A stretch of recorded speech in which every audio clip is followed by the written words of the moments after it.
Hai, masih bersama saya Mr. G bicara.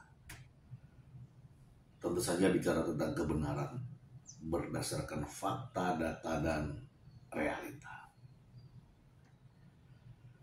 Baim Wong telah menghadirkan begitu banyak saksi. Ya, kemarin setelah disampaikan dari pihak pengacara bahwa ada saksi dari karyawan, ada juga saksi dari keluarga. Bahkan ada saksi seorang artis yang mungkin Anda sudah kenal semua ya. Juga ada saksi ahli di bidang anak ya, psikologi anak. Kata pengacara,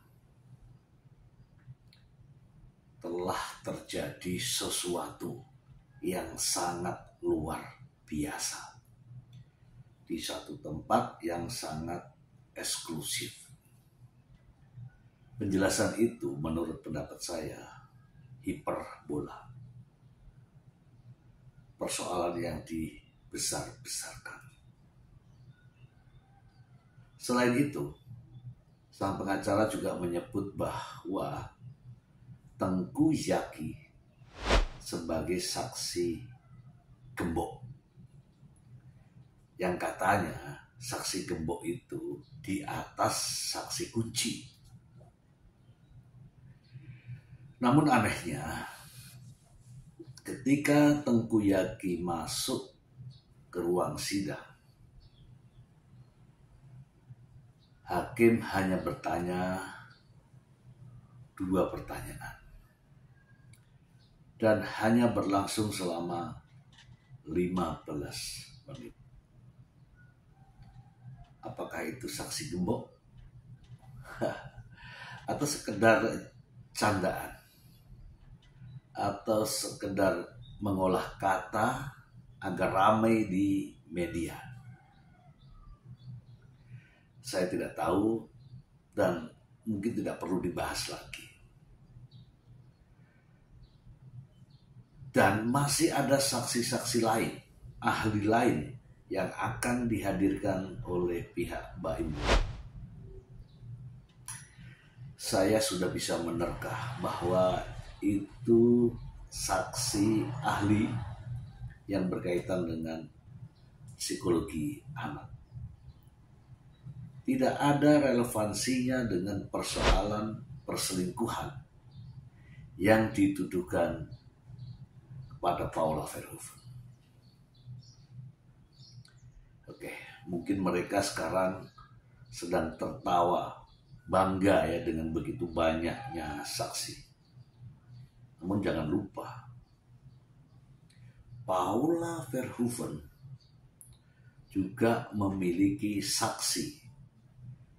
Bukan sekedar saksi kunci, apalagi saksi gembok. Ini benar-benar saksi fakta. Masih ingat ada adik Paula Verhoeven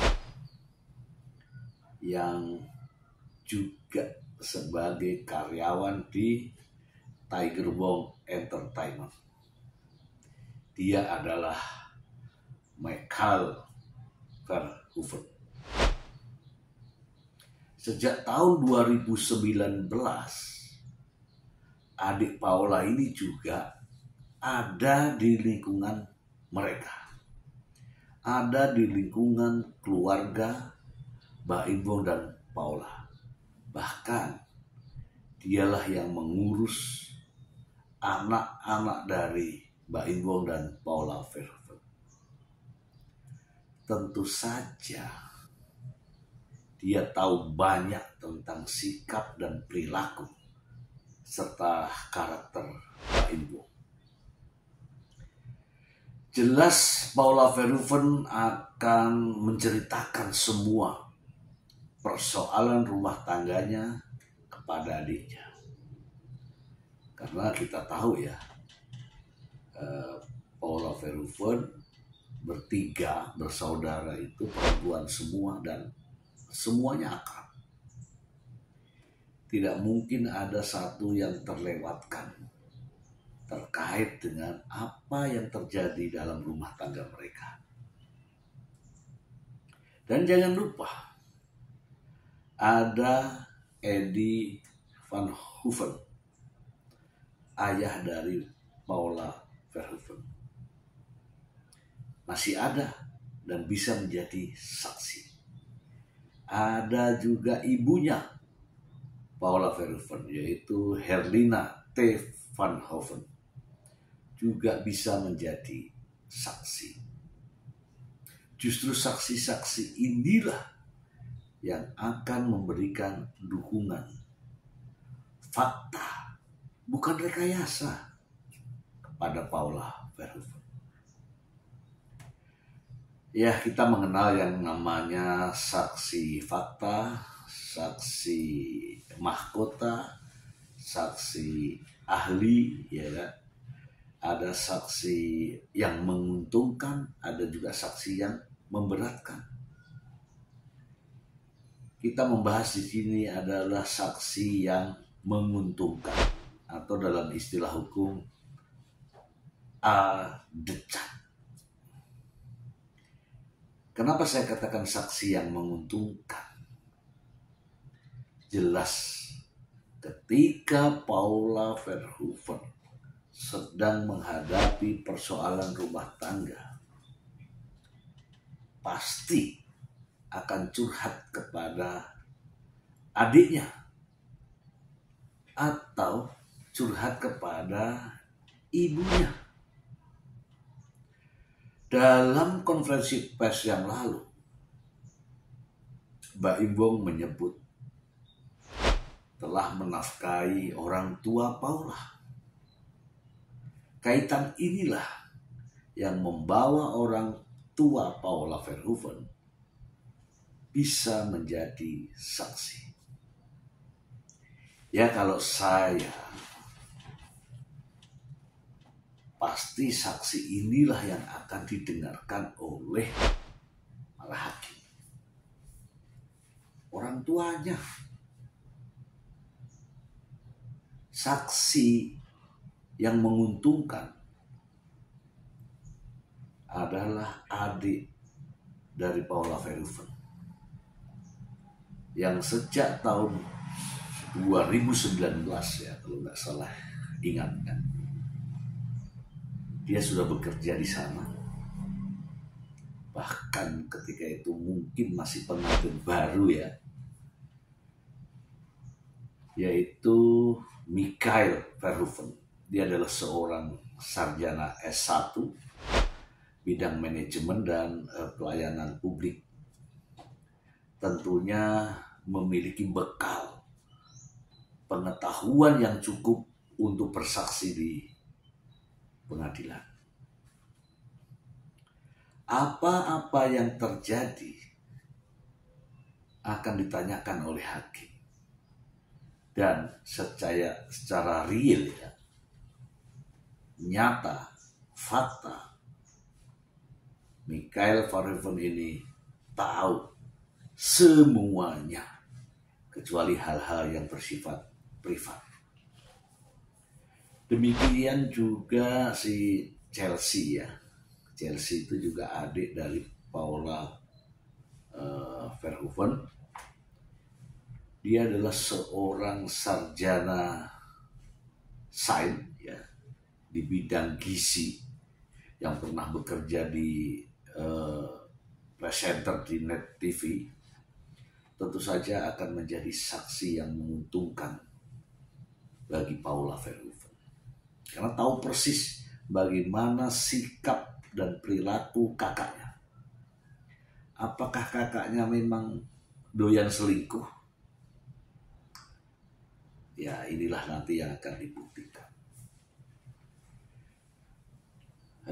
Teman-teman ya, sidang ini begitu lama ya, berlarut-larut ya, karena ini yang dikehendaki oleh pihak Mbak Imbong. Dengan menghadirkan saksi, dengan menghadirkan bukti itu pun mulai berubah-ubah dari 43 kemudian ke 71 sampai ke 79, bahkan akan berniat menambah saksi dan bukti lagi. Saya mengatakan bahwa berapapun saksinya, jangankan cuma 79, 7.000 bukti pun, kalau tidak ada relevansinya dengan perkara yang dituduhkan, yaitu perselingkuhan,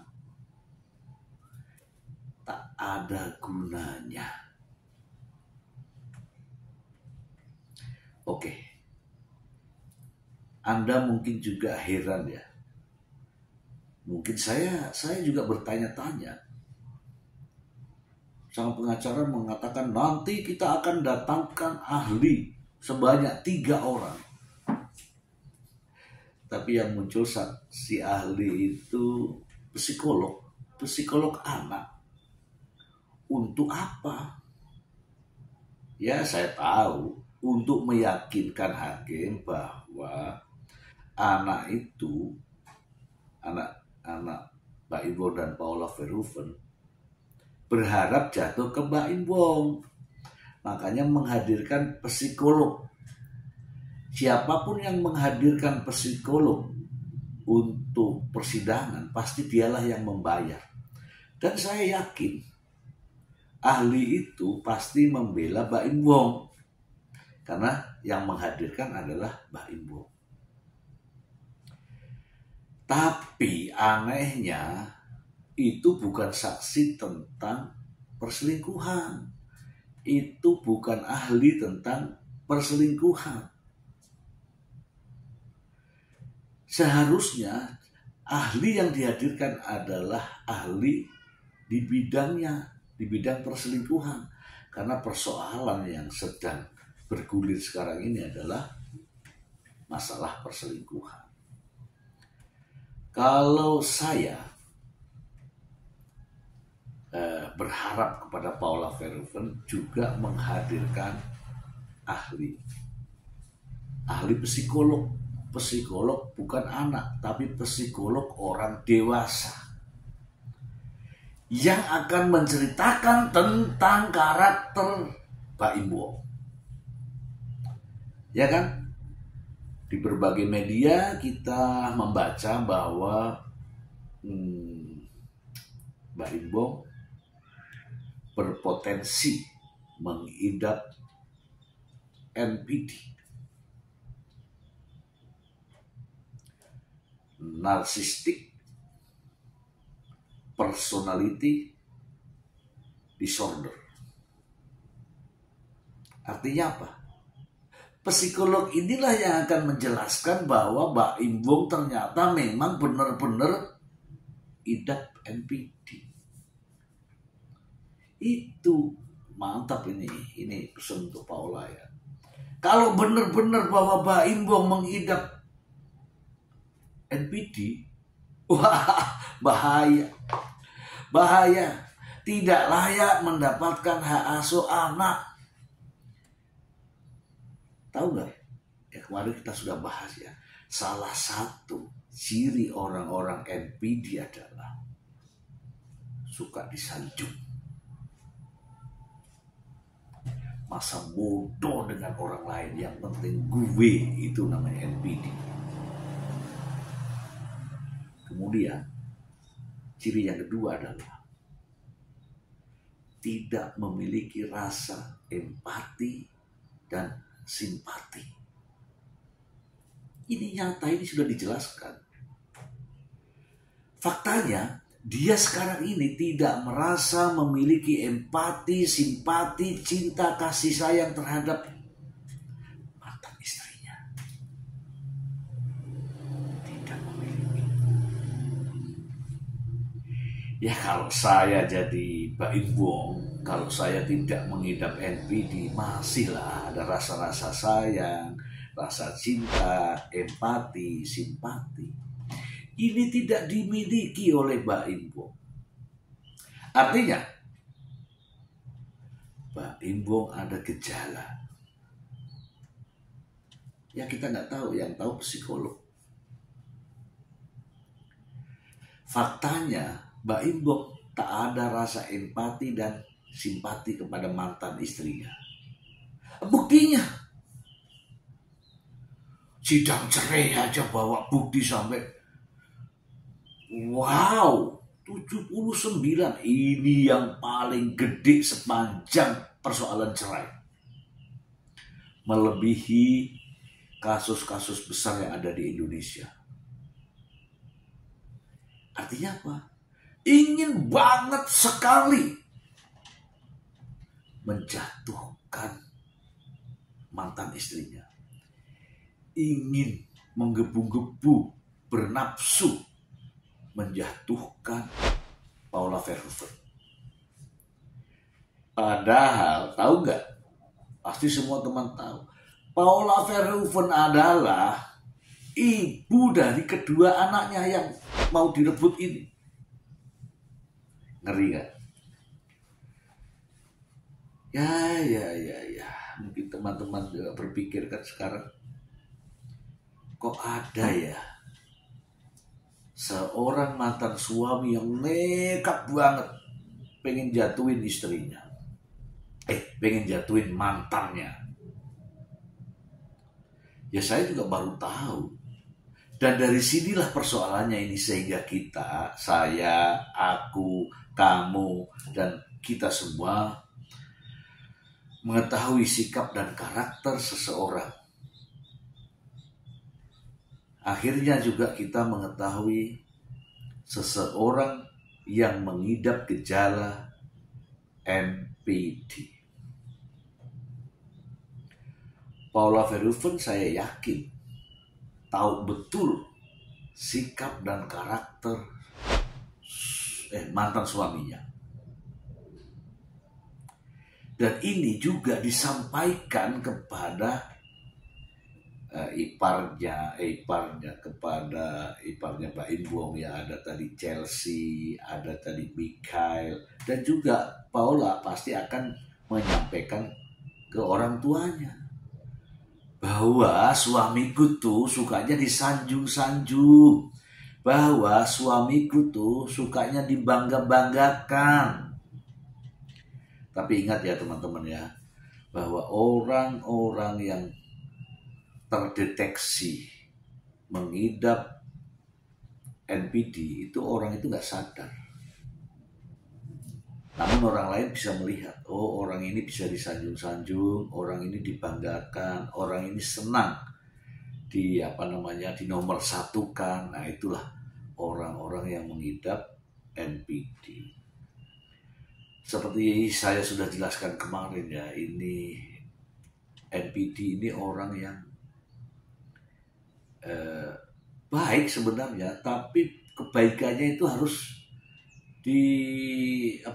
disanjung. Dan kira-kira ini kalau yang begini nih jatuhnya kepada siapa? Anda semua mungkin masih ingat ya konten-konten Mbak Imbong terkait dengan memberi rezeki. Dia ada apa ya? Ya bantuan lah kepada siapapun. Itu kan kelihatan di konten. Ya, satu orang dibantu, banyak orang yang memuja-muja, sementara yang lain menunggu dibantu, kagak datang juga. Jadi satu orang dibantu, yang memuja itu bisa jutaan. Dari jutaan ini, yang jelas pasti ada keuntungan. Penonton kontennya banyak. Ada juga giveaway. Mungkin satu orang yang dikirimi giveaway itu kemudian bercerita kepada yang lain. Yang lain akan memuja-muja. Ya seperti itulah. Namun akhirnya ya teman-teman ya, setelah bergulirnya dari sidang yang satu, sidang kedua, sidang ketiga dan seterusnya ini, makin kesini nih akhirnya kita semua makin paham bahwa ternyata ada ya karakter seseorang yang demikian. Tidak memandang siapapun, kalau dia dikritik, kalau dia diusik, dia akan bereaksi melebihi yang sedang terjadi. Ya salah satu contoh ini. Ketika Baim Wong ya mengajukan gugatan cerai ini, semakin hari ini semakin heboh beritanya. Dan mengundang begitu banyak reaksi. Memang nampak bagus di kamera. Bagus di kamera. Ya kita doakan semoga kita semua baik-baik ya. Doakan Paula ya. Tapi pada prakteknya itu semua bertentangan. Itulah yang dinamakan gejala NPD. Oke, saya ulangi lagi teman-teman. Terkait dengan saksi adecat atau saksi yang menguntungkan, potensi untuk menjadi saksi ya. Saksi adalah Chelsea karena dia tahu watak dan karakter kakaknya. Mikael Verhoeven, dia pernah ya bekerja di Tiger Wong Entertainment. Demikian juga orang tua Paula, yaitu Eddie Verhoeven ya, dan Ibu Herlina. Ini berpotensi menjadi saksi.